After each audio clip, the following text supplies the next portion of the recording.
Assalamu alaikum everyone, welcome back on Vocabulary. This is your spoken English teacher Mohammad Qasim.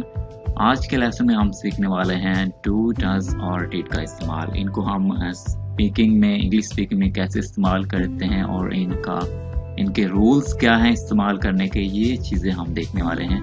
आप इस lesson की PDF file भी download कर सकते हैं, लिंक डिस्क्रिप्शन में ऐड कर दिया गया है। अगर अभी तक आपने हमारा YouTube चैनल सब्सक्राइब नहीं किया, सब्सक्राइब कर लें और बेल आइकन प्रेस कर दें ताकि आपको ऐसे ही मज़ीद यूज़फुल और हेल्पफुल लेसन्स मिलते रहें और आप अपनी इंग्लिश इंप्रूव करते रहें। तो चलिए देखते हैं डू, डज और डिड को हम कैसे इस्तेमाल करते हैं। सबसे पहले देखते हैं डू और डज को हम किन के साथ इस्तेमाल करते हैं। हमारे लिए सबसे पहले ये जानना कि इनको हम किन के साथ इस्तेमाल करते हैं ज़्यादा इम्पोर्टेंट है। आई, वी, यू, दे या अगर एक से ज़्यादा लोग हैं तो उनके लिए हम इस्तेमाल करते हैं डू को।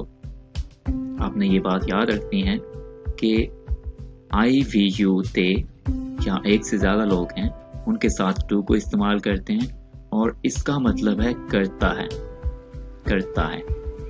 इनको चूँकि हम डू और डज को प्रेजेंट में इस्तेमाल करते हैं, प्रेजेंट इंडेफिनिट टेंस में इनको इस्तेमाल करते हैं। टेंसेस के लिए हमने ऑलरेडी एक वीडियो यहाँ पे अपलोड की हुई है, आप वीडियो को भी देख सकते हैं जिसमें हमने कंप्लीट डिटेल्स बताई हुई हैं तमाम टेंसेस और वर्ब्स की फॉर्म्स के बारे में, तो आप वीडियो देख सकते हैं। ओके, ही, शी, इट या अगर कोई सिंगल नेम है, चाहे वो लड़के का है या लड़की का है, उसके लिए हम इस्तेमाल करते हैं डज को और इसका भी मतलब है करता है या करती है। ये मीनिंग्स जो हैं ये हमें बताते हैं कि ये टेंस कौन सा है, किस टेंस के लिए हम इनको इस्तेमाल करते हैं। जैसे डू और डज है, ये हम इस्तेमाल करते हैं प्रेजेंट टेंस के लिए। प्रेजेंट टेंस में अब मजीद जो है हम इनको इस्तेमाल करते हैं प्रेजेंट इंडेफिनिट टेंस में। ओके, तो देख लेते हैं कुछ एग्जांपल्स डू और डज को यूज करते हुए। डू और डज को हम मनफी और सवालिया फिक्रात बनाने के लिए प्रेजेंट इंडेफिनिट टेंस में इस्तेमाल करते हैं। तो सबसे पहले देखते हैं मनफी फिक्रात डू और डज को इस्तेमाल करते हुए कैसे बनाते हैं हम। You do not go to school, तुम स्कूल नहीं जाते हो। You do not go to school, तुम स्कूल नहीं जाते हो। अब do not को आप don't भी कह सकते हैं। You don't go to school, you don't go to school, तुम स्कूल नहीं जाते हो। We do not watch movies, हम मूवीज नहीं देखते हैं, हम मूवीज नहीं देखते हैं। He doesn't take tea, वो चाय नहीं पीता है। He doesn't take tea, वो चाय नहीं पीता है। Ahmed does not work, Ahmad काम नहीं करता है, अहमद काम नहीं करता है।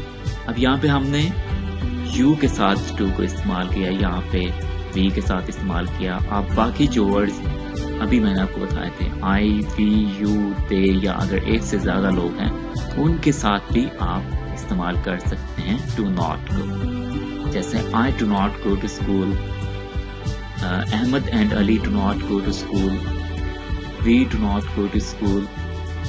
आप इनको चेंज करते हुए यूज कर सकते हैं। तो he, she, it या कोई सिंगल नेम है उसके साथ हम does not का यूज करते हैं। क्योंकि हम does का इस्तेमाल पढ़ रहे हैं और does को हम मनफी में इस्तेमाल करते हैं तो does not कहेंगे। He does not take tea, वो चाय नहीं पीता है। She does not take tea, वो चाय नहीं पीती है। तो एक बात का ख्याल रखना आपने कि जब does का यूज करेंगे तो वर्ब के साथ हम s या es का एडिशन नहीं करते हैं, s या es को नहीं लगाते हैं और ना ही हम do के साथ करेंगे। do के साथ भी आपने s या es का इजाफा नहीं करना है। डू और डज को हम सवालिया फिक्रात बनाने के लिए भी इस्तेमाल करते हैं। जैसे यहाँ पे हमारे पास डू को यूज करते हुए सेंटेंस है। Do you go to school, क्या तुम स्कूल जाते हो? Do I go to school, क्या मैं स्कूल जाता हूँ? Do they go to school, क्या वो स्कूल जाते हैं? Do we go to school, क्या हम स्कूल जाते हैं? Do Ayesha and Bisma go to school, क्या आयशा और बिस्मा स्कूल जाते हैं? तो टू को हम सवालिया फिक्रात यानी इंट्रोगेटिव सेंटेंसेस बनाने के लिए भी इस्तेमाल करते हैं। डू यू वॉच मूवीज, क्या तुम मूवीज देखते हो? डू यू वॉच मूवीज, क्या तुम मूवीज देखते हो? डज को भी हम सवालिया फिक्रात बनाने के लिए यूज करते हैं। तो एक चीज का ख्याल रखना आपने कि डू और डज को हमेशा सेंटेंस के स्टार्ट में लगाएंगे, क्योंकि हम ये सवालिया फिक्रात बना रहे हैं। डज ही टेक टी, क्या वो चाय पीता है? डज ही टेक टी, क्या वो चाय पीता है? डज अहमद वर्क, क्या अहमद काम करता है? डज अहमद वर्क, क्या अहमद काम करता है?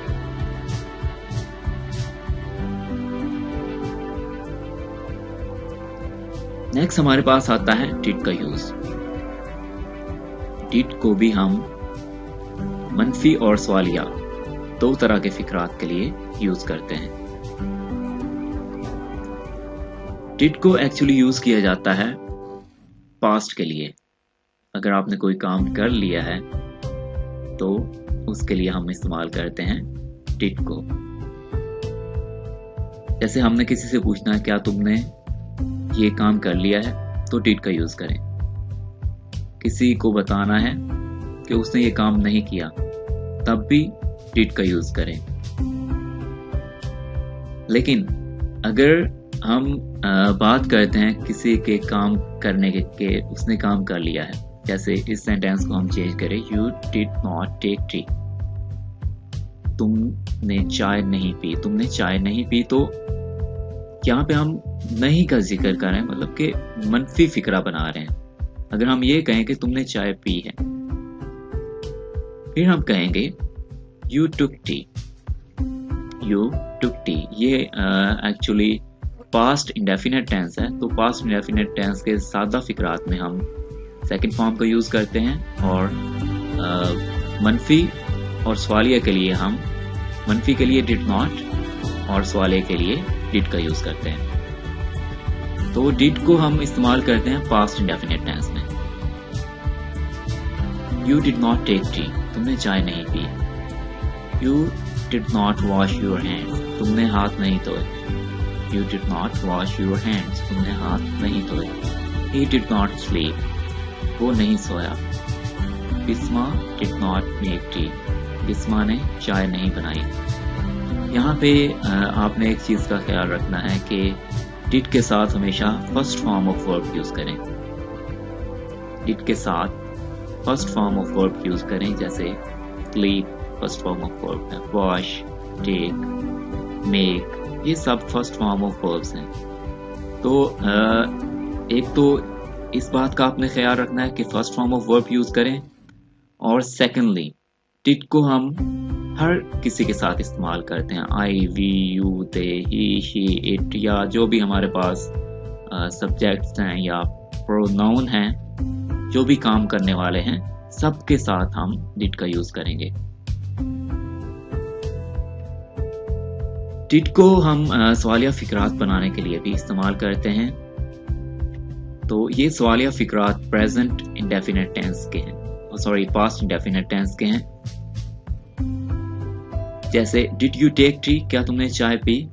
आप इसका आंसर दे सकते हैं यस आई डिड, या इसको आप ये भी कह सकते हैं कि यस आई टुक टी, आई टुक, क्योंकि आपके जिस टेंस में आपसे क्वेश्चन किया जाता है उसी टेंस में आपको आंसर देना होता है। तो ये हमारे लिए जानना जरूरी है कि क्वेश्चन किस टेंस में पूछा जा रहा है। यहाँ पे क्वेश्चन पूछा जा रहा है पास्ट इंडेफिनेट टेंस में। पास्ट इंडेफिनेट टेंस का सवालिया फिक्रा है, तो सादा बनाने के लिए हमें पता होना चाहिए कि हम कौन सी चीज यूज करते हैं। तो सेकंड फॉर्म का इस्तेमाल किया जाता है। आप ये भी कह सकते हैं यस आई डिड, या आप ये भी कह सकते हैं yes I took T, I took tea. Did you wash your hands? क्या क्या तुमने हाथ धोए? Yes, I washed. Yes, I washed. Did he sleep? क्या वो सोया? No, he did not. No, he did not. Did Bisma make tea? क्या बिस्मा ने चाय बनाई? Yes, she made. Yes, she made. Second form यहाँ पे यूज की जा रही है make की. Yes, she made. हाँ, उसने बनाई. Alright everyone, आपको आई होप कि ये लेसन पसंद आया होगा. आप भी अपनी मर्जी का लेसन हमसे बनवा सकते हैं. हमें कमेंट्स में बताएं कि आपको किस टॉपिक पे लेसन चाहिए. ये लेसन्स इंग्लिश लर्निंग के रिलेटेड होने चाहिए. English vocabulary, grammar, speaking, pronunciation, ऐसे किसी भी टॉपिक पे अगर आपको लेसन चाहिए तो आप हमें कमेंट्स में बताएं. इस लेसन का PDF भी आप डाउनलोड कर सकते हैं. लिंक डिस्क्रिप्शन में ऐड कर दिया गया है. Thank you for watching this video. मिलते हैं नेक्स्ट वीडियो में इंशाल्लाह. अल्लाह हाफिज.